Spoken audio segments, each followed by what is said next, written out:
Bonjour à tous. Donc, je suis Guénel Skimanti, je suis en charge du SIG de la CINOR et je vais vous expliquer un petit peu ce qu'on a fait à l'occasion du passage de Garance, ce qu'on a fait pendant Garance et ce qu'on a fait depuis.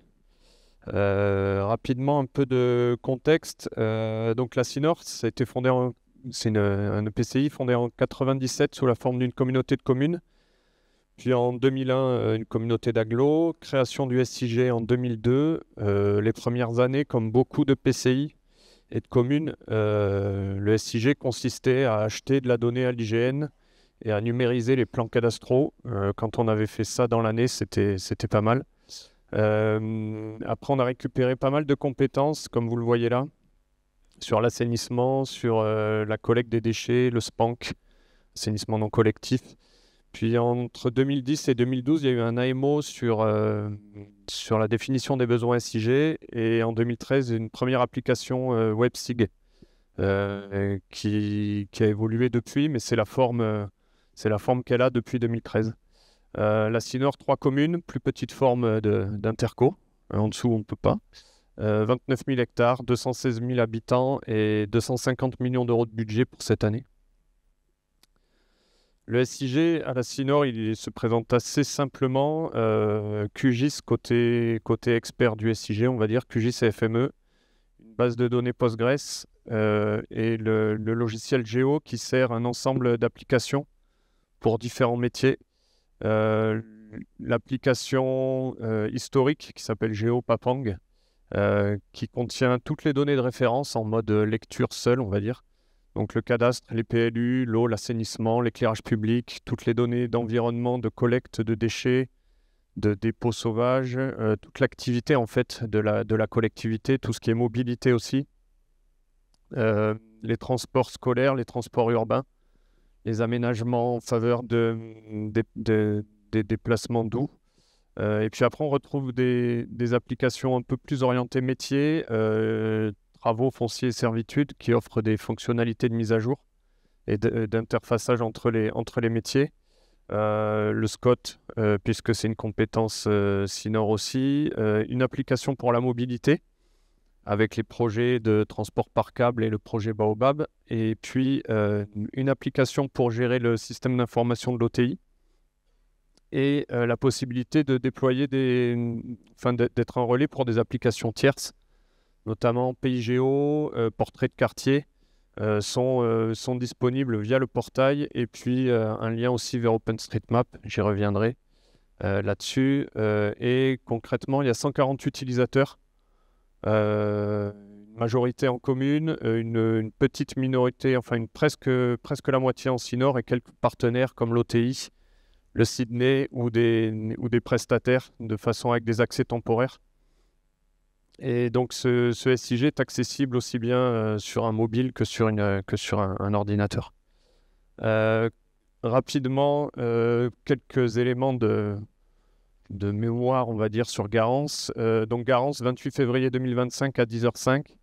On est en alerte orange depuis 2 jours avant, à 14h.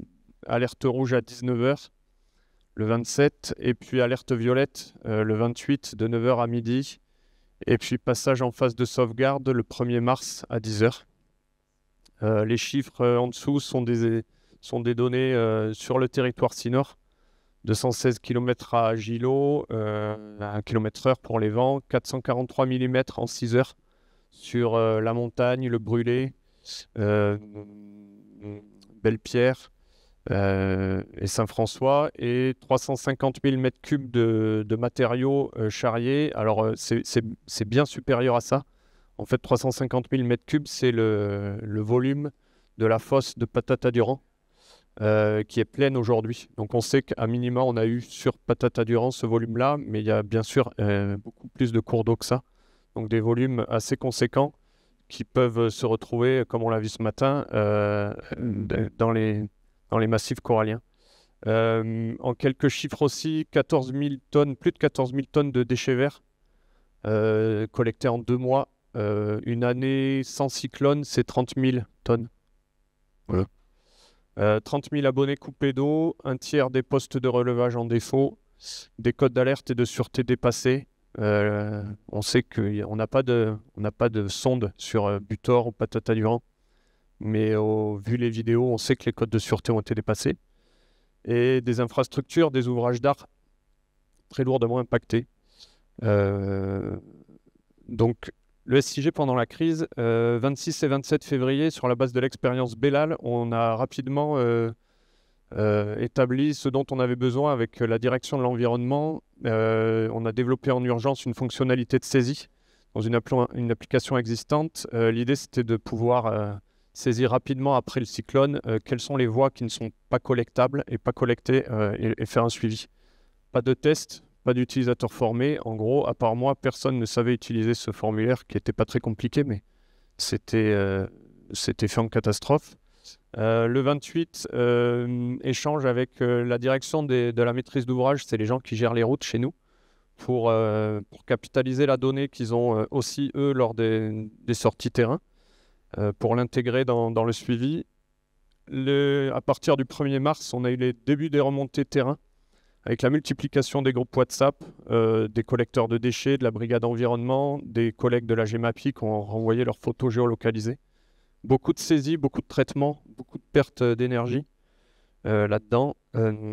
Et puis le 2 mars, début des remontées du département.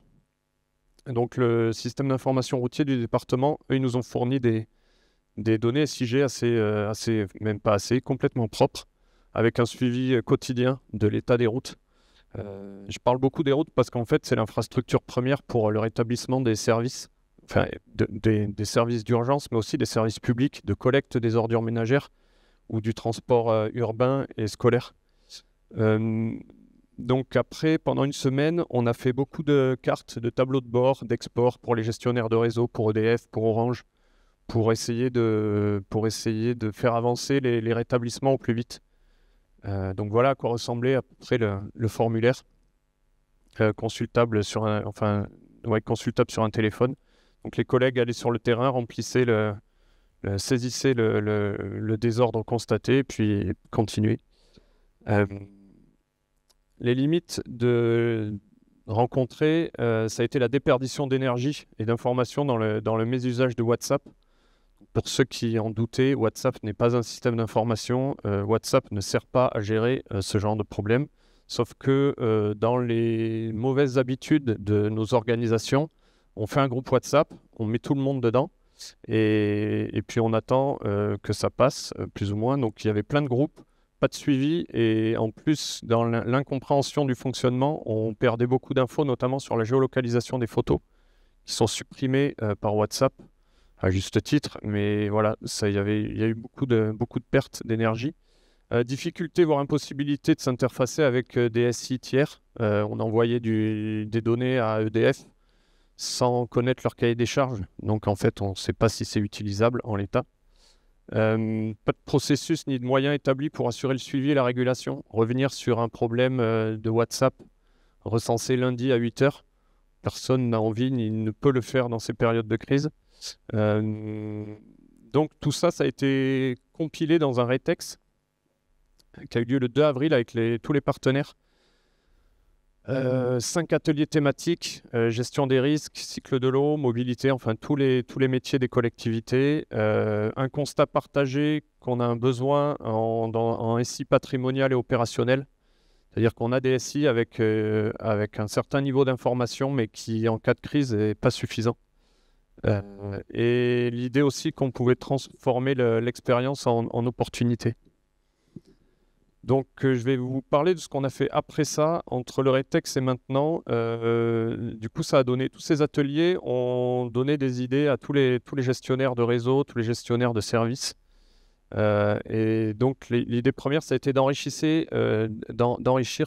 l'ensemble des référentiels et de croiser les différents référentiels entre eux.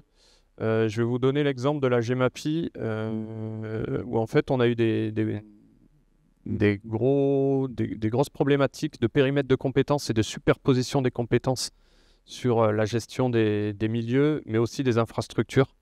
Donc on a procédé à un gros enrichissement des référentiels. Ça a été réalisé avec l'aide d'une stagiaire de master du tampon qui n'est pas là aujourd'hui, je ne l'ai pas vu, mais qui a fait un gros travail de combinaison, de compilation de données. Donc un premier boulot sur l'établissement et le renforcement du référentiel hydrographique, savoir qui fait quoi sur ces cours d'eau, le domaine public fluvial, le domaine public de l'État et le reste du cours d'eau, le reste du réseau, pardon. Un travail aussi sur les systèmes d'endiguement, donc les systèmes en eux-mêmes, mais aussi les points d'accès et les dégâts constatés sur chaque système. C'est une compilation de toutes les études de danger et de visites techniques approfondies qu'on fait faire sur les systèmes d'endiguement.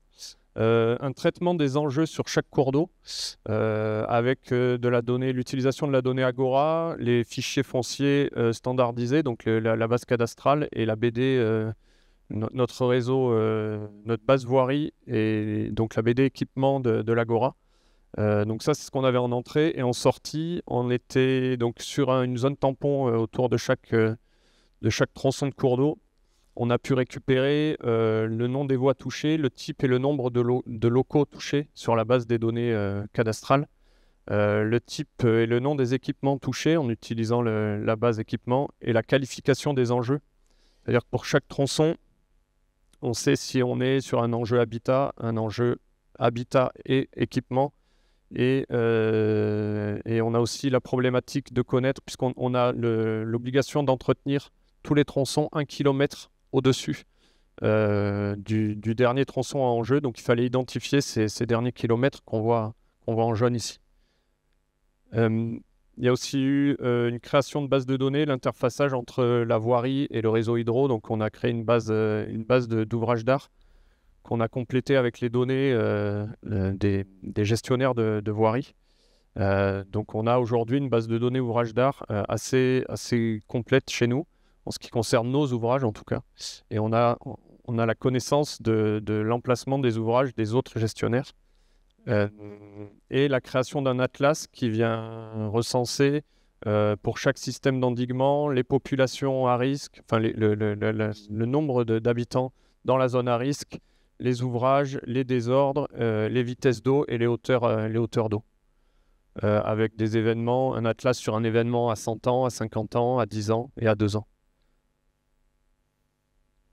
Je ne sais pas combien de temps il me reste, si c'est bon.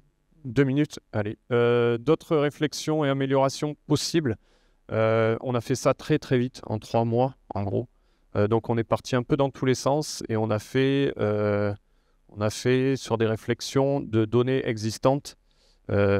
Aujourd'hui, sur le traitement des enjeux, on va améliorer la méthode en créant une donnée ad hoc avec en plus les forces et vulnérabilités de chaque bâti, c'est-à-dire que dans les zones à enjeu, on va aller identifier précisément les bâtis sur le terrain pour leur affecter vraiment une donnée beaucoup plus précise que celle qu'on a utilisée.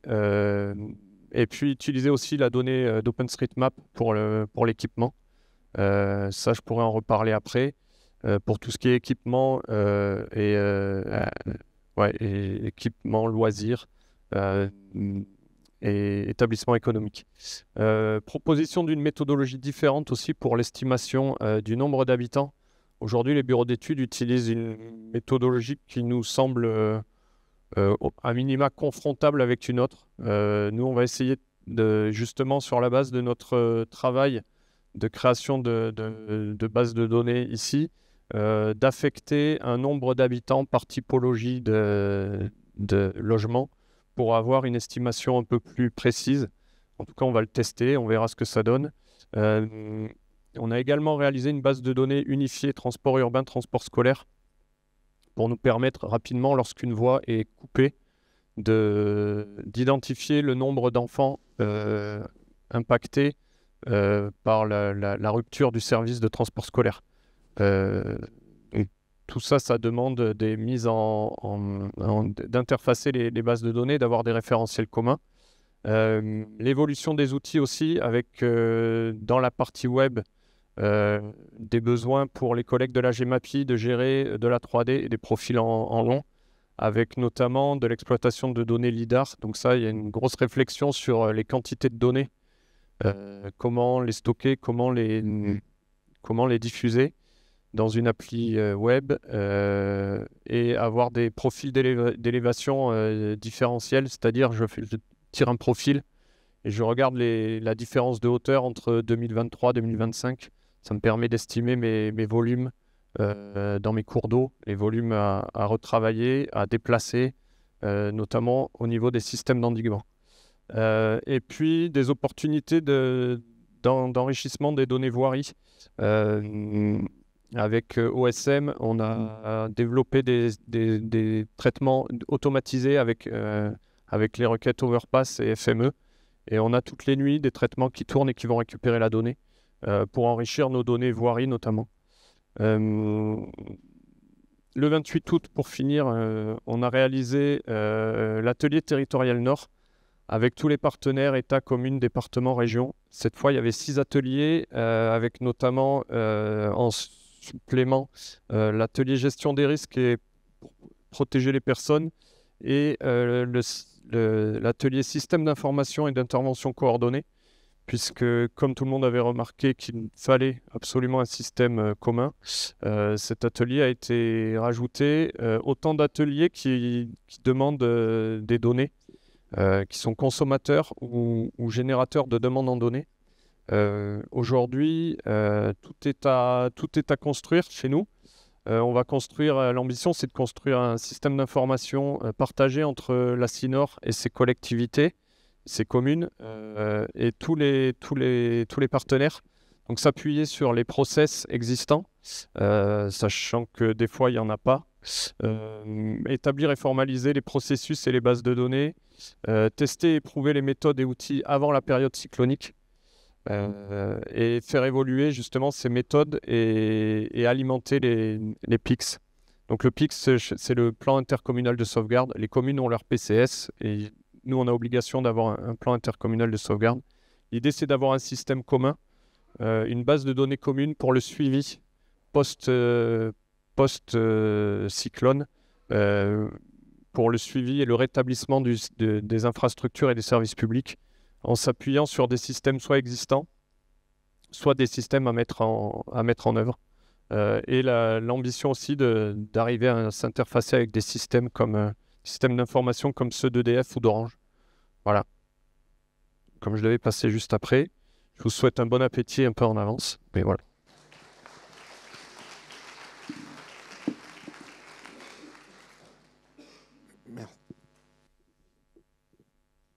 Merci. Est-ce qu'il y a des questions?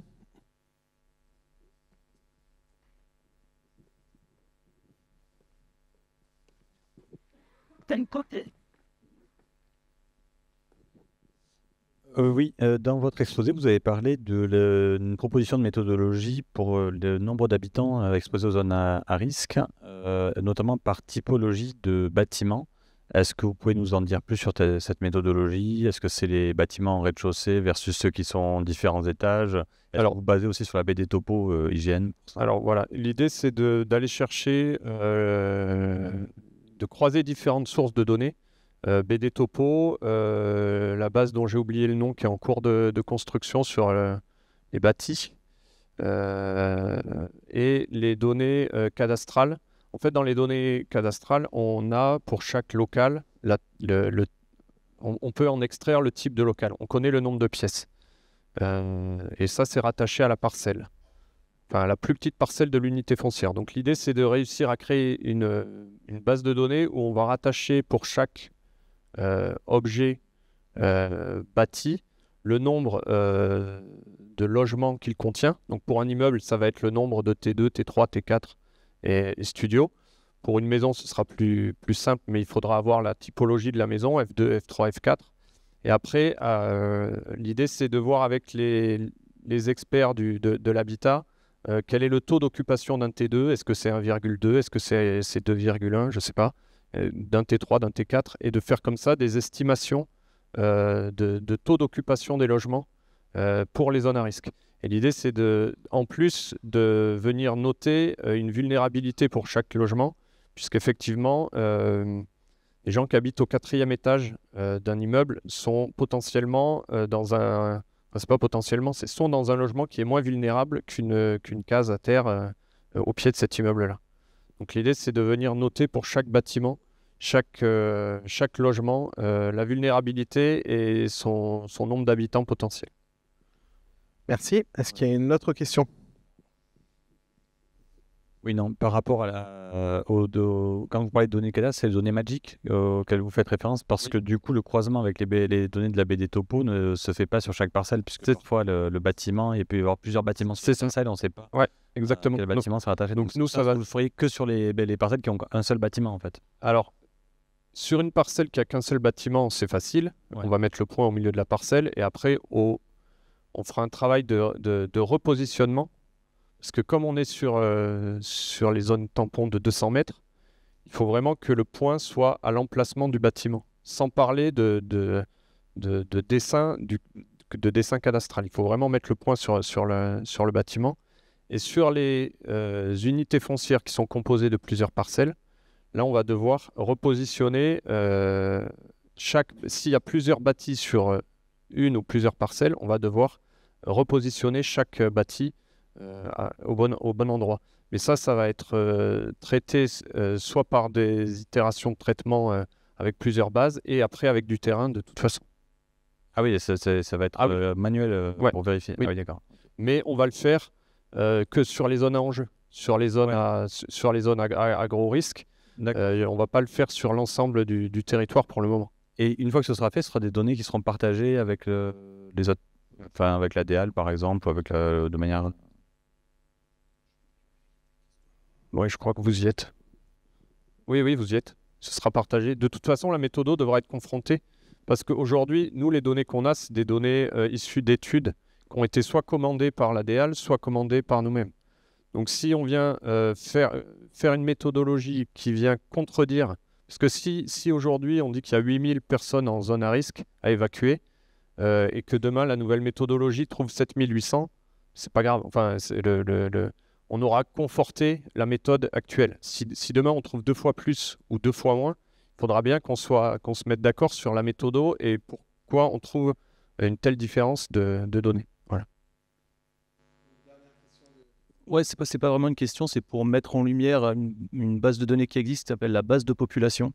Je ne sais pas si vous l'avez en tête, qui ressemble un petit peu en fait à ce que vous voulez faire. Donc peut-être essayer de confronter, en tout cas d'utiliser leur méthodologie qui est bien renseignée.